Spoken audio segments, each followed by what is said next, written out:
I'm just in shock. I'm stunned. The video is like a nightmare.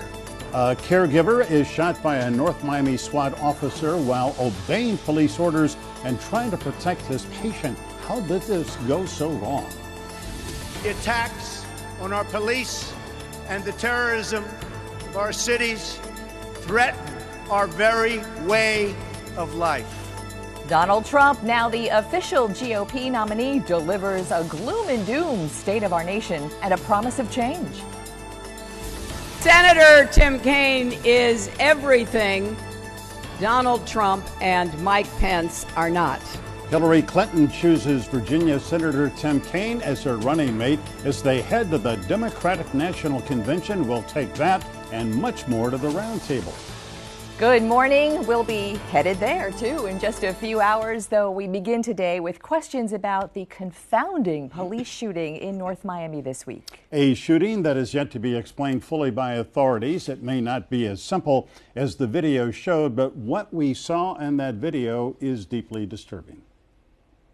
The video shows the caregiver, Charles Kinsey, lying on the street in a prone position with his hands up, telling police that the man with him is autistic and that guns are not necessary. Kinsey says he is a behavioral therapist and that the man with him is his patient and has a toy truck. Still, North Miami officer Jonathan Aleda fires his rifle 3 times, hitting Charles Kinsey in the leg. And that is where we begin our conversation today with the mayor of North Miami, Dr. Smith Joseph, who has agreed to be with us here this morning to talk about as much as you can and clear up a lot of questions. And boy, there are many. And thank you so much for being here. Mr. Mayor, good morning. We're so glad you're here. So what is your response to your community and the community at large about this very troubling incident? Thank you very much, Michael, and thank you, Glenna, for inviting me this morning. And this is a very important issue, as you say. And I think I would be remiss if I shouldn't send my sympathy, first of all, to the person who was shot, Mr. Charles Kinsey, as well as his family members and anybody who's related to him in some way or fashion, as well as the officers who were involved. And this is a moment that we kind of pondering over, and we trying our best in the city of North Miami and to serve the community. And as an elected official, the people elected me as a mayor to really take these matters seriously and see to it that justice is rendered. There is a video that we all get to watch, and among the police shootings that we've been privy to around the nation in the past couple of weeks, this one is so different in many ways. Your city manager said late last week there is a clear picture emerging. What is that picture of what happened, as detailed as you can give us? What do you know happened here? Well, what we know that happened, as well, you already know the detailed on June 18th. Last week, we received the police was dispatched on a 911 call about 5 p.m. And they responded to the call. They went there, and the call, excuse me, was a man with a gun. Was that right? Was that what was reported? That's what was. Because we haven't heard the 911 call. Well, that's what was reported, but what happened after that, as this is hindsight now, and but when the police is dispatched and they have in their mind that okay, there is a weapon on scene, so they go with some kind of mindset that you and I cannot decipher. And me, not being a police officer, and I'm not a trained personnel, but I can pretty much imagine, what went on, but I cannot really opine on exactly what these officers went through. Well, we just saw the video, and we can rerun it again, but what you see there is Mr. Kinsey lying in the street with his arms up doing everything that the police told him to do, and you can hear him shouting out, "Guns are not necessary. I am a behavior therapist. This is my patient. He's autistic." I mean, it just beggars the imagination that in this situation, shots would have been fired. Can I just interject? And said he has a toy truck. Right. Well, that's exactly what I am trying to convey to the community.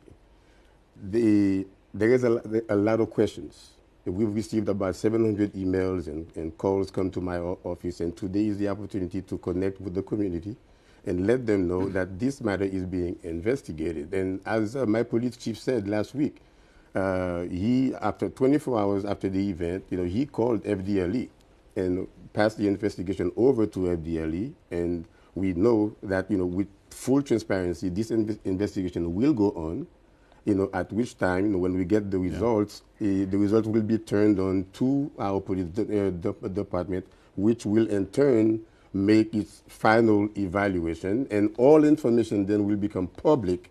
And I assure you that once it becomes public, and that will be the information that the public will see, that they will have access to. Right, and there are so many legal issues involved, and that's why it's so difficult for you to be in public, for your police chief or the manager to be in public to talk about something that has so many legal ramifications. But what the public has seen and heard were things like, why did you shoot me? This is on a recording. Why did you shoot me? And allegedly, one of the police officers says, I don't know. Explain that. What could that possibly mean? Well, that's looking at it in possibly maybe one direction. And there may be, I don't know exactly who, who said the phrase, I do not know. It was not the officer who fired the gun? I don't believe it was him. These are all the issues that will be addressed in the investigation. And unfortunately, I mean, these questions are there, and we want to give the answers to the people, because we are there to serve the people and to protect them. Yeah. But unfortunately, the investigation does not go with the speed of social media or cable TV news Mayor cycle. Joseph, we know that there are issues of legal liability here for the city of North Miami. That's a given. Mm-hmm. I have to say, though, let me ask if you can answer this question. John Rivera, the president of the Miami-Dade County Police Benevolent Association, which represents the officers in your city's police department, said that Officer Oleda, who fired the 3 rounds, was actually firing at Arnaldo Rios Soto, the autistic man, and hit Mr. Kinsey by mistake. Do you know that to be true? Well, I don't know it to be true, but what I do know is that it is being looked into. And as soon as we get the details of it, the information will be available. Mm-hmm. But Mike, we have to look at the bigger picture of this. This is something that happens, in my city.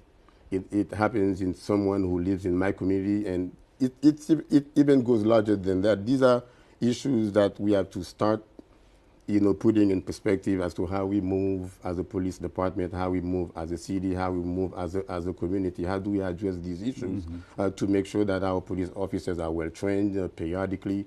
They go through the necessary training. Yeah. Well, if I can interrupt you, Judge Steve Leifman, marvelous judge here in Miami-Dade County, a friend of both Glenna's and mine, we admire him so much because he almost single-handedly has seen to it that police departments throughout South Florida and the state of Florida are trained in dealing with emotionally disturbed people. Has your department gone through that training?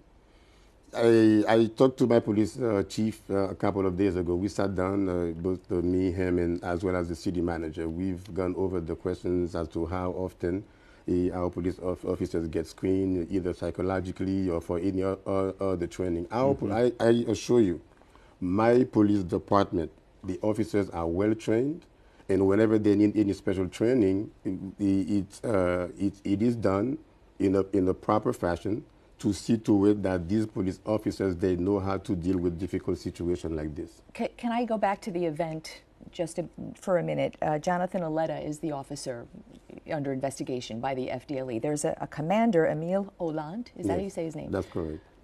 Jonathan Oleda is on administrative leave with pay, standard operating procedure when an officer is involved in a police-involved shooting. Correct. Commander Hollande has been suspended without pay. One of the commissioners talking about how he has completely violated the trust and jeopardized lives by essentially giving conflicting statements, AKA possibly lying. What did Commander Hollande lie about, and how is that related to the actual shooting? That's something that I think people are very confused about. Well, this is a decision that was made specifically by the city manager. Initially, they sat down with the officer, well, he's a commander, And they took a report from him, and based on the report that they received, and when they went and get some other information, they decided it simply didn't jive. In this case, in that instant, on that day, during that shooting? Well, after the shooting, yes. And what were those statements that conflicted? Well, I'm not sure what exactly the statements were, but I know that the report, the conversation that he had with the chief, and after they went and make an initial evaluation of all the facts, and they found some of the information that he gave went against. Was inconsistent. They were whether he, but that's not to say that he was lying, but of course, whenever we have this ambiguity in any report of a police matter, it's best to err on the side of the people and make a decision Mayor right away. Joseph, we have just about 30 seconds left. I want to give you one last chance, or not a last chance, but an opportunity to assure the people of the city of North Miami, of South Florida, of whoever is watching and listening, that the Florida Department of Law Enforcement, you're committed to whatever they find and to find justice however it plays out. Thank you very much, Michael. Yes, I assure the people, and the only thing that I am asking from them is a little bit of patience. The city of North Miami is a transparent government, and we rely on FDLE to conduct its investigation, and are based on the Florida Statute 112. And after we get the final findings, we assure the people that wherever the truth takes us, wherever the evidence takes us, that's where we will go. Can I just ask one more question and go rogue a little bit, because something that you had brought up about training, and I think it's very important for people to know that the Florida Commission on Law Enforcement Accreditation found very interesting and significant failures in the police department very recently, which possibly had something to do with the resignation of the police chief. We have a new police chief just as of officially this month, right? Yes. Without going into all of the things that were found, it was about training and record keeping. And have you found any evidence that the failures found by this commission had anything to do, or possibly had anything to do, with what happened on that street? No, actually, this is the first I've heard of it. No, that has never been a factor. It's never been a topic of discussion. No. All right, Mayor Smith-Joseph, we appreciate you coming in, and we will be in touch with you as this case unfolds, and it undoubtedly will. Appreciate your time. Thank you very much for the invitation. Thank You're you. welcome. Thank you. Thank you, Mr. Mayor. Thank you. Yeah. Take care. Yeah. All right, after the break, we are going to continue our discussion of this North Miami police shooting with a former police chief and a leader of the activist group Dream Defenders. Stay with us.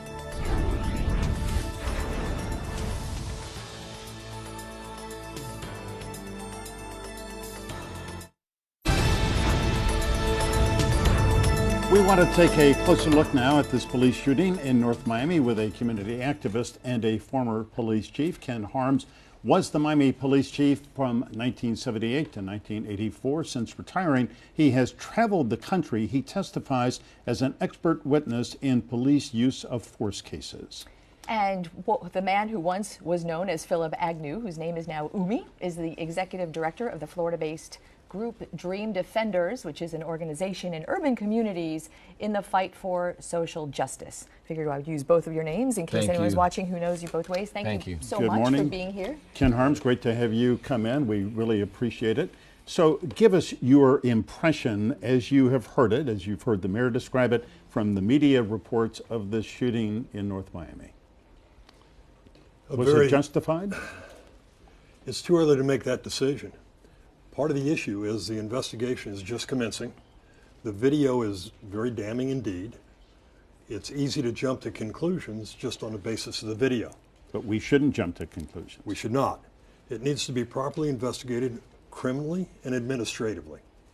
What that means essentially is you need to look at the selection, training, deployment, supervision, discipline of the workforce, and particularly the officer that did the shooting. Mm-hmm. You then need to take a look at state law, federal law, department policy, and training. Training in the state basically is controlled by the Florida Department of Law Enforcement, Police Standards and Training Commission. They set the minimum standards. Going beyond that, departments can. Yeah. And of course, recognizing and dealing with people with mental issues needs to be right up at the top of the mandated training that occurs within a state. Exactly. You know, I think what was one of the things that was so unsettling to people is knowing that this officer was a SWAT officer, SRT, highly trained marksman, and for the PBA president, John Rivera, to float this theory that he was aiming for someone else and missed is very disconcerting to people who think that of all people who should be a pretty good shot, it's a SWAT officer.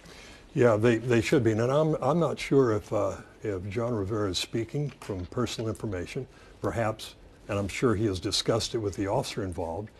Other than that, you would think he's a fact witness and he needs to be interviewed by Florida Department of Law Enforcement if that's the case. Yeah. All right, Umi, let's get you into this conversation. We're glad you're here. I know that on Thursday night that you and Dream Defenders were outside North Miami City Hall in the police department. What is your stance on this? What is your point? I should say I wasn't there. Our organization, a number of organizations from around South Florida who care about this case, who care about black people, who have been enraged, not just at this case, but a number of cases that have happened around the country were there. When we look at this case, as stated by the former chief, you can't just look at this. You've got to look at a number of things that led to and a number of things that followed. Right now, we're facing a situation in this country where the interactions with police officers and black people have deadly consequences. This is always how it's been, and now more people are paying attention to it. And so it becomes harder for a community who is already roiling from a number of killings, including the murder of Laval Hall, a mentally ill man in Miami Gardens, by a different police department, but similar circumstances. It's very hard to pause and wait for an investigation when quite clearly we see on tape. What's the alternative? I mean, I think Chief Harms makes a good point. The mayor made a good point, which is there has to be a neutral body, Florida Department of Law Enforcement, come in and examine all the factors here and come back with a report. I mean, you know what? This may come off a little bit crazy to you, but we debate whether the Florida Department of Law Enforcement is truly a neutral body. Why? They have shown in a number of cases an inability to charge officers, including officers in South Florida, for things that were quite obvious to the people that it was wrong, right? But that's because the standard for what the statutes say, the law, is what FDLE goes by. And so the standard, correct me if I'm wrong, Chief, the standard is for a legal defense or prosecution may be much different than people looking at something and saying, you know, that just wasn't right. Deadly force is limited by federal law, by state law, by department policy, and by training. And it's very, very precise. It has to be objectively reasonable in terms of the use of that force. Part of the problem is officers have adrenaline, like a lot of folks, and when they go to a call where they think their lives or the life of another may be in jeopardy, then the adrenaline is really rushing. And then you start developing perceptual problems with what you see and what you hear, and you get zoned in like tunnel vision. Right. Now the law simply is he cannot use deadly force unless he believes his life or the life of another is in serious jeopardy. That's the federal standard, state standard copies it, and the department policy and Florida law covers it. Chief, you started off as a motorman. I mean, you have been a street cop. You've got, I don't know, 45 years of experience, something like that. Careful. Okay, I'm sorry. I say that admiringly. I mean, but let's back up, because you know as well as any police officer that calls that come in, often eyewitnesses just make all kinds of mistakes. So if indeed the first 911 call said there's a man in the street with a gun, you certainly are going to pay attention and respond, but you can't go out there, and until you put eyes on the situation, you don't know that the person has a gun. You're absolutely correct. And a lot of times the information comes from somebody that makes a call to 911. They're excited. They provide information they think is accurate, which is not always accurate. And then that's communicated by the communications officer to the police officer. So it's gone through a couple of filters at this point. And what that means essentially is no matter what the call is, you have to approach it in a professional and realistic manner. Right. It doesn't mean you shouldn't be prepared, but you have to be careful. Yeah, exactly. Yeah, this is what I'll say, and I think this speaks to the animus, what we would call earned animosity from the black community as it relates to cases like this. Let's take an equally skilled position, the position of a heart surgeon, right? Someone who we believe is trained to do a job, right? And let's say when they go and do their job, most cases, they are able to perform a heart transplant for a white patient exceedingly well. But when it comes to a black patient, there's errors. There are forgetful things with deadly consequences. And so you would think for somebody who's so trained to do a job, somebody who's supposed to, you've got a lengthy book here, a lengthy years of training, including a SWAT person who's received additional training. Why is it that there are so many errors? Why is it when there are some people that get a call, there's a helping hand, but for other people, there's a finger on the trigger? All This right, was an obvious case. Umi, it's a legitimate question. I just want to make sure that people at this table and people at home understand we are not trying to demonize Officer Jonathan Aleda. We know that he was the officer of the month, 1 month in 2014, made 28 arrests. He's been decorated for good work. We don't know exactly what happened, but we are waiting to find out. And I'm not demonizing. I think whenever we hold people accountable to a standard that should be equitable to all people, it's seen as if we're attacking that officer. We're talking about a system of laws in this country that all are supposed to follow. And then you have John Rivera come out, as he always does, to defend an officer. Let's Do you hold off on believe that John Rivera's words that he Until was he's here. aiming for the autistic man who was not a black man? Do you believe that? I don't believe a word that comes out of John Rivera's mouth. All right, let me stop the conversation here because I would love to debate John Rivera. Just starting to get good. We're going to have John Rivera has been on this program before. We'll get him I back. would welcome a conversation with him, and he has a job to defend All right, his and constituents. I would like Ken Harms to be here for that conversation too. Chief. I would too. Okay, great to have you come in, Umi. Thank you very much. Thank you very much. All right, we have a lot to talk about, we ever. even more on the roundtable, including the scandal now plaguing the Democratic Party just as its convention is about to get underway. Stay with us.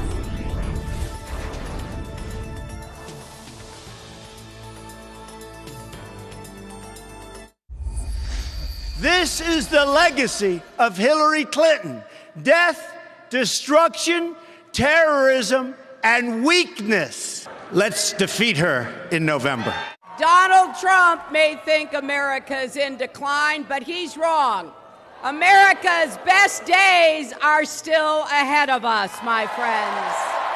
What a contrast. The candidates speak. Donald Trump this week in Cleveland, Hillary Clinton in the week to come. We'll speak in Philadelphia. She was yesterday out at Florida International University. So why don't we start right there with our Powerhouse Roundtable. Mark Caputo, Florida correspondent for Politico and author of the daily Politico Florida Playbook, must-reading for political junkies, and aren't we all? Katie Fang is an attorney with the Berger Singeman Law Firm. She is a former prosecutor in both Miami-Dade and Broward, and a broadcast news analyst whom you sometimes see on Fox News and other places. Andrea Robinson is a veteran South Florida reporter, now at the Miami Times, formerly at the Miami Herald. A veteran group with us today. Welcome. Welcome. Glad to have you come in. Always happy to be here. All right, so Katie Fang, let me just sort of get all of your impressions. Tim Kaine, solid choice, good choice. Will he do anything to bring in the Bernie Sanders supporters? Well, I'm going to say, yo hablo español también. Does that necessarily make me the best VP pick? You know, it's left to be seen. That Mark's laughing at me right now. Poor guy. With Pence and with Kaine, let's scratch the surface a little bit. They both look kind of vanilla. They're both appealing. They're both probably going to do what they need to do for each relative party. But let's start asking some questions. Let's look at that debate that's going to come up in October and see if either one of them can hold their own against each other. I think with Kaine, he at least has some dulce de leche or some guanabana or some mamey in there because he speaks some Spanish. But, you know, Andrea would probably be better to address this than I would.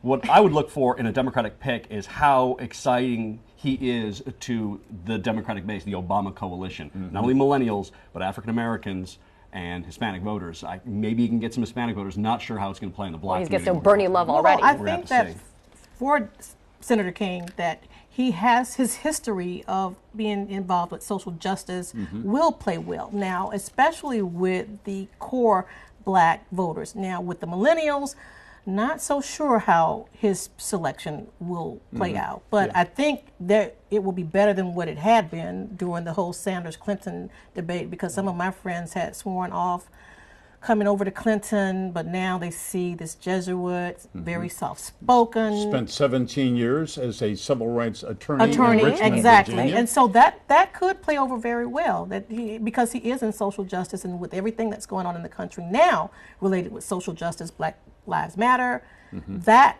could be an entree for him. And he wasn't boring. He wasn't. No, he really boring. was not. I was surprised. I was really surprised. Look, you know, our standard now is Trump spectacle. Anything less than a Trump spectacle, and we call it boring. What is, you know, the whole email scandal? Let's not even talk about the WikiLeaks thing just yet. But the email scandal follows Hillary Clinton, Clinton Kane to Philadelphia. Mark, what does she have to do this week to put that to rest, or can she? I don't know if she can. I mean, her numbers, the honest and trustworthy numbers for her are so abysmal that I'm not sure she can really improve them. Obviously, I wouldn't, if I were advising her, I would tell her to try. But really, we're just going to be in an election of a lot of mudslinging, like a lot of elections are. And this looks like a difficult one for her to overcome, because Hillary Clinton's had a history, and so has Donald Trump, of not telling the truth. And this one has come to haunt her. And we should get to the WikiLeaks email, by the way, because Debbie Wasserman Schultz from our areas, she's now got a new problem. All right, so let's get to the emails. I mean, basically, Great segue. for anybody who has not been watching the news this morning, hope you have, but there were thousands of emails within the Democratic National Committee that were leaked, and they showed that, I think that, Katie, the DNC and maybe its chair, Debbie Wasserman Schultz, were not as neutral in the run-up through the primaries and caucuses as they claimed they were. So it just goes to show that Bernie was not so crazy, and that his whole conspiracy theory that people were saying that he was subscribing to is actually true. So is she involved? Absolutely. Her email imprimatur is on all these 20,000 emails that involves the DNC. It goes to show it was completely, the system was not working for a fair and impartial process. And this is not about a party. This is about the people, and it's about the process. And if that doesn't work on either side, for the Republicans or the Democrats, then it's flawed, and it's not going to work for anyone. Exactly. And this only brings back, well, I'm wondering if it's going to be a lightning rod for the Sanders supporters, the Bernie or busters at the convention, if there's going to be any type of floor fight because of that. I mean, Bernie will speak tomorrow night, but... Well, there are calls for Debbie Wasserman Schultz's resignation as chair. What do you think? Oh, I think she's out.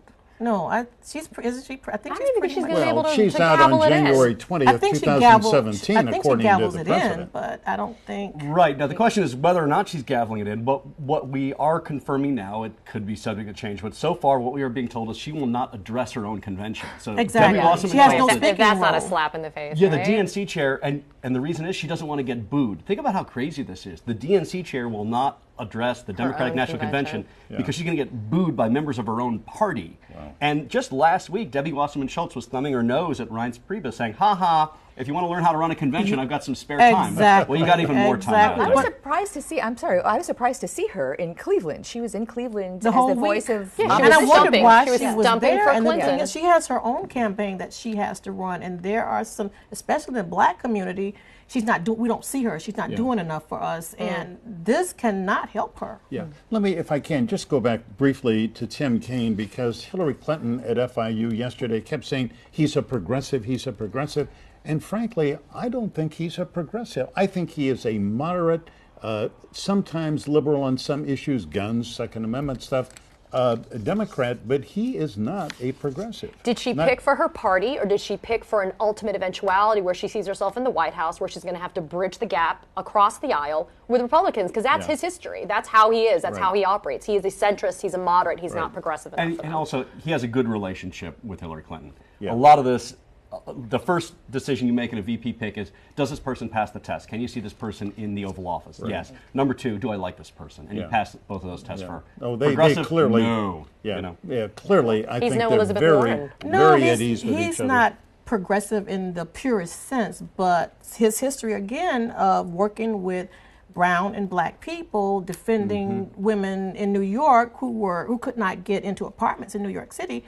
That again could play well with African Americans. You know, speaking Spanish yesterday, he speaks Spanish like I speak Spanish, so I understand it really well. But, you know, it's a nice effort. Is that going to gain him a Hispanic vote? You know, but there was a lot of conservative making fun of that, which I was kind of uncomfortable with, because the Republican Party in Miami-Dade County that was with us, the Cuban Americans who are so proudly behind Trump, have to look at making fun of vice presidential pick speaking Spanish, and what is that?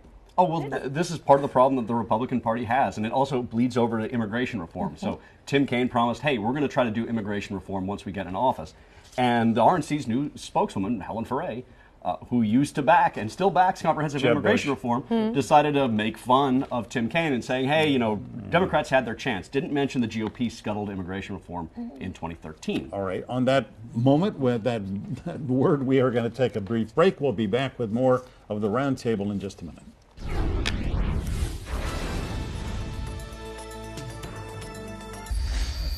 Welcome back. Live in our studio this morning, some of the best and brightest we are talking about right now, the Republican National Convention and Donald Trump, and an hour and 14 minutes. Boy, that was just a stem winder of a speech. Kind of ran out of gas, I thought, at the end. But, you know, Mark. Barn burner that burned the rest of the farm. A little too long. You know, what a dystopian view of America and America's place in the world. Well, this is partly what you have to do when you're running against the incumbent of the incumbent's party. You got to say, look, what the incumbent has and sucks, and I'm going to make it great. Can we say that on television? Well, that's what he said. And he said, I alone can fix it. I alone can fix it. I mean, what a statement of kind of monumental egotism. He has a messianic ego, and it just struck me as there was so much gloom and doom. I wondered if the sales of Xanax and Ativan were going to go up the next day, because people were so depressed after hearing that speech. Is it messianic or is it Hitler-esque?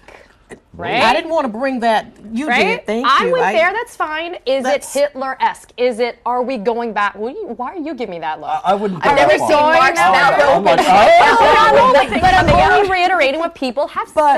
A lot of people are saying that, making the comparison. They're making the comparison. Well, he's a little more Mussolini, maybe. I mean, I sound like his okay. No, I'm kidding. Still, it's not that good, though. Axis of evil. It's okay. Well, I think the major flaw in his speech, outside of a lot of these particulars, we did fact check him at Politico, and there were a lot of factual errors. It was that while he had the darkness, he did not say, "Here's how I'm going to lead you to the light."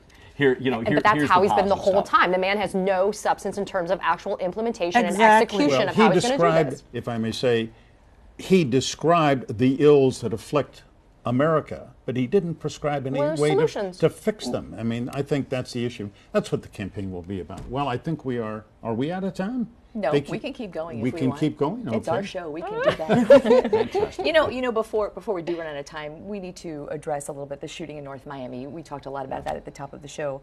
And there's so many questions that are unanswered right now. Andrea, you've seen the tape. You've heard a little bit about the people involved. What's your take on that? Well,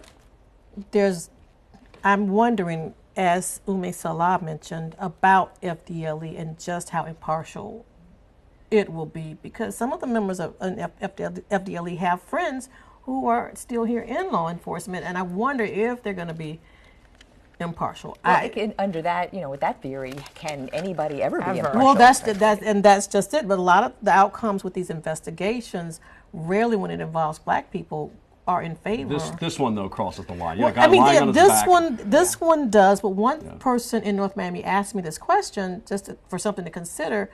Did this man say, the officer, when asked why did he shoot him, did he say, I don't know? Well, what the mayor had said was that was said by another officer, not the actual shooter. Okay. You know, my biggest question is, Ms. Lawyer in the group, John Rivera saying this was a mistake, it's almost so hard to wrap your head around a SWAT officer misfiring and hitting somebody else. Was he setting up some sort of legal defense? Is that what that was about? I think he's defending on two grounds. One, the optic. I am not shooting the unarmed black man, not like it was better to say he was aiming the unarmed autistic young man, not the better option. No. I totally understand. But from a legal standpoint, I'm troubled with Mr. Rivera's statements, among other reasons.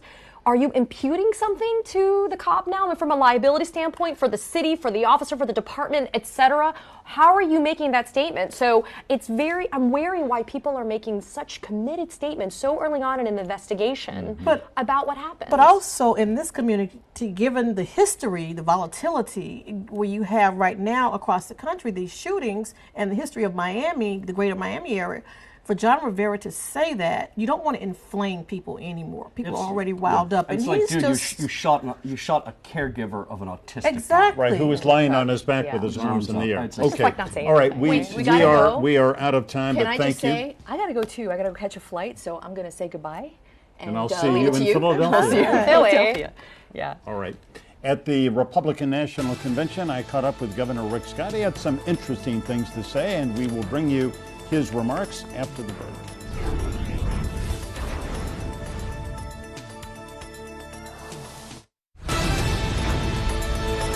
The RNC attracted most of the country's top Republican leaders, except, of course, for those who don't support Donald Trump.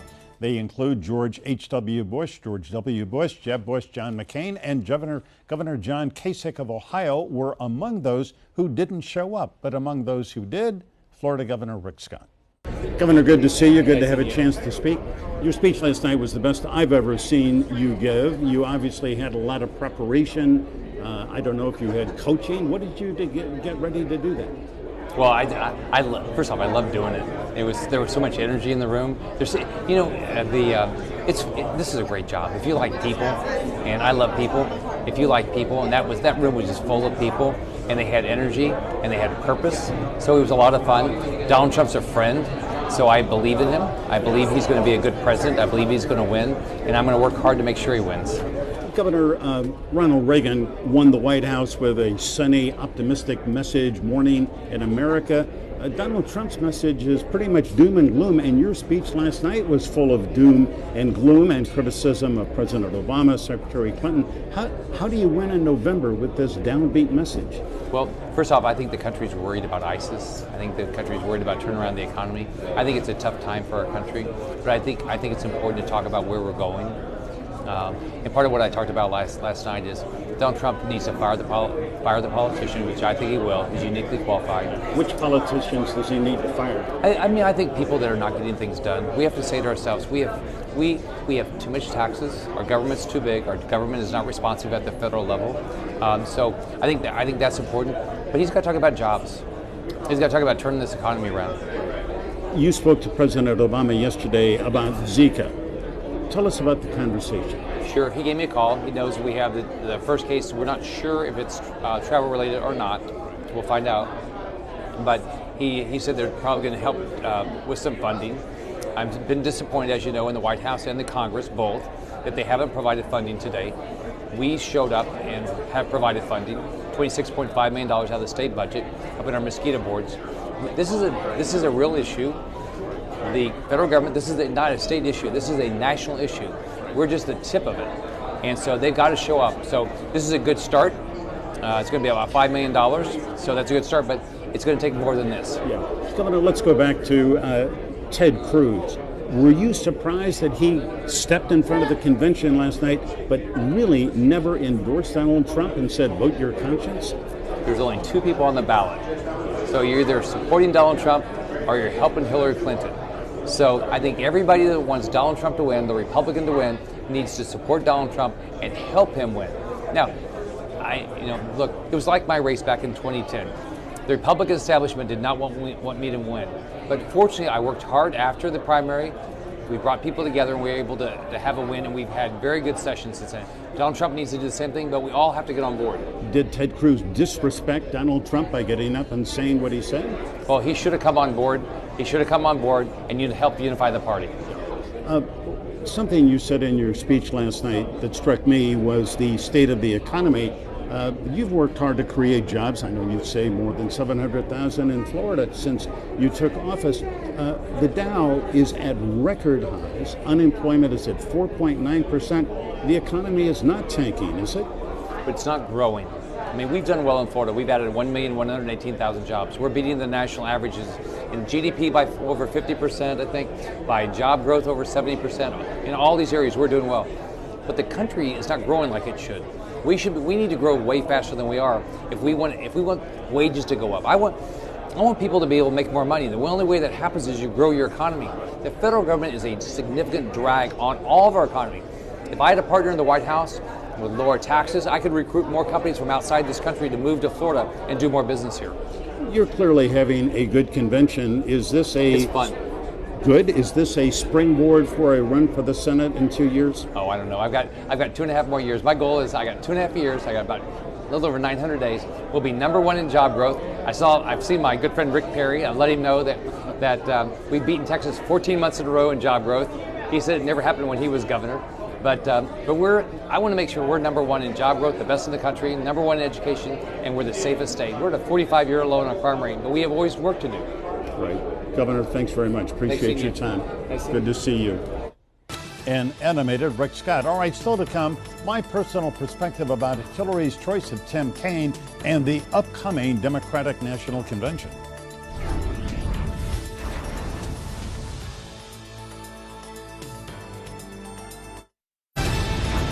Here is a look now from our Miami Tower cam for the real weather and the expert. Let's turn to Weather Authority Jennifer Correa for a look at the Sunday forecast. Jennifer, good morning.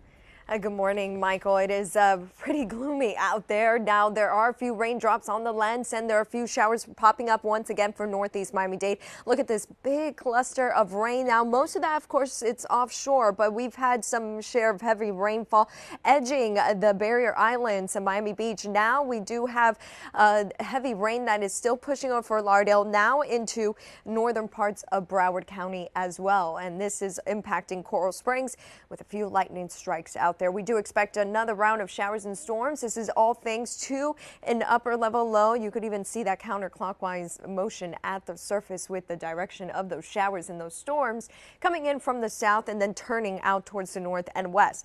Of course, temperatures haven't warmed up much because of all the rain. Actually, right now only 77 degrees in Fort Lauderdale, and we're keeping those rain chances for the high for the rest of today. It does go down though by Monday, especially by midweek. Enjoy your Sunday. Jennifer, thanks. All right, before we leave you this morning, a personal perspective about the political conventions. They have devolved into political infomercials in recent years, and that indeed is what we saw this week in Cleveland. 4 days of pumping up Trump and putting down Hillary. She was bashed hard by a smorgasbord of speakers, some of them crude and downright nasty. Lock her up was the mantra of the convention. To his credit, Donald Trump did not repeat that mantra. He simply said, let's defeat her in November. Fair enough. But he also painted an extremely gloomy picture of America, and he said, I alone can fix it. Boy, that's a statement of supreme egotism. Donald Trump seems to have forgotten that in a democracy there are 3 co-equal branches of government. We are not an autocracy. Hillary Clinton made her first campaign appearance yesterday with running mate Tim Kaine in Miami. He was impressive, I thought, as he showed off fluency in Spanish, and he took up some of the themes that helped propel Bernie Sanders: free college tuition, corporations paying a fair share of taxes, and sharing profits with their employees. Kaine, however, is no progressive the way that Bernie Sanders is. Kaine is a solid middle-of-the-road Democrat. It looks to be a good fit for Hillary Clinton. She's got a big job ahead of her this coming week in Philadelphia. A majority of Americans simply don't like her very much, don't find her honest or trustworthy. She can repair some of the damage by speaking candidly about her private email server, admitting it was a huge mistake. She could also release the transcript of her speeches that she gave to Goldman Sachs, big Wall Street firms for which she was paid unbelievable amounts of money.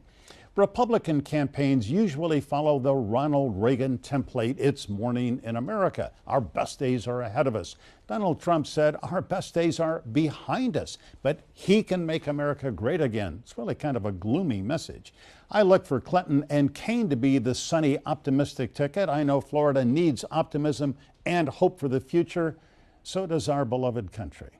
That's my perspective for this week. Hope you have a great Sunday. Glenna and I will see you from Philadelphia all this coming week. As always, stay informed, get involved.